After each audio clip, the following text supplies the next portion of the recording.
Dans le petit village de Bandia, aux terres rouges et chaudes de l'Afrique de l'Ouest, vivait Aminata, une jeune orpheline de 17 ans. Ses parents avaient été emportés par une fièvre mystérieuse alors qu'elle n'avait que 5 ans. Depuis, elle vivait chez une tante qui la maltraitait et la faisait travailler du matin au soir.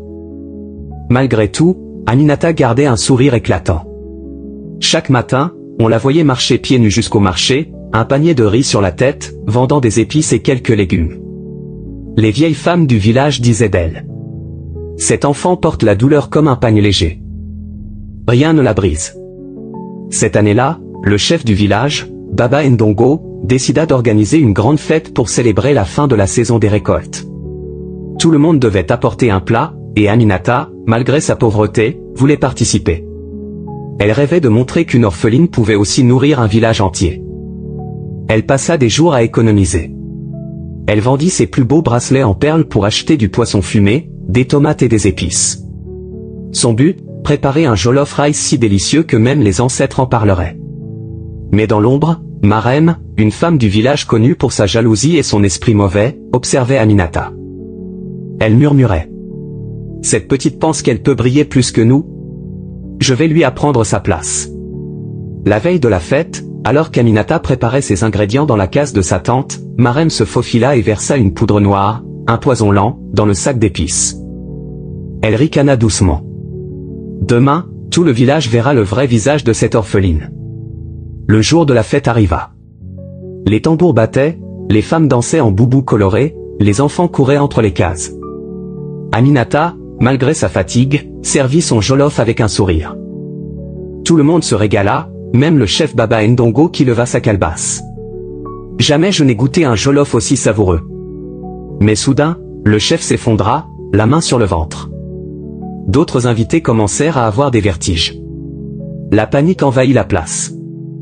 On cria: c'est Aminata. Elle a voulu tuer le chef. On ne peut pas faire confiance à une orpheline. Aminata, les yeux remplis de larmes, supplia: par le ciel et la terre, je suis innocente. Mes mains sont pures. Un vieil homme s'avança. C'était Djibril, le griot du village, gardien de la mémoire et des proverbes. Il dit d'une voix grave: la vérité, comme l'huile, finit toujours par remonter à la surface. Faisons appel au marabout. On fit venir Seriniba, un marabout respecté. Il arriva vêtu de blanc, tenant un long bâton sculpté. Il demanda qu'on apporte la marmite de jollof. Il traça des symboles dans la poussière, fit des prières en langues anciennes, puis égorgea un coq noir. À ce moment-là, un vent étrange se leva et la marmite se mit à bouillir toute seule. Un serpent noir surgit de l'intérieur, glissant lentement jusqu'à la case de Marem. Les villageois reculèrent, choqués. Seriniba déclara: les ancêtres ont parlé. Ce n'est pas Aminata, mais celle dont la case abrite le serpent. Marem, terrifié, tomba à genoux. Je voulais seulement l'humilier. Je n'ai jamais voulu tuer. Les villageois se mirent à murmurer, certains la traitant de sorcière.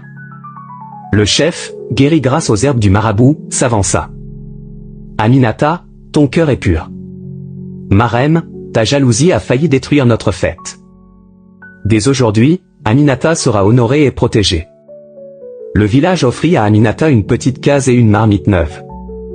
Avec le temps, elle ouvrit la première grande cuisine de Bandia. Des voyageurs venaient de loin pour goûter son jollof.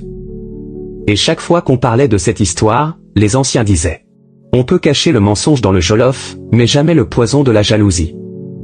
Si cette histoire vous a appris quelque chose, alors partagez-la et abonnez-vous pour des nouvelles vidéos.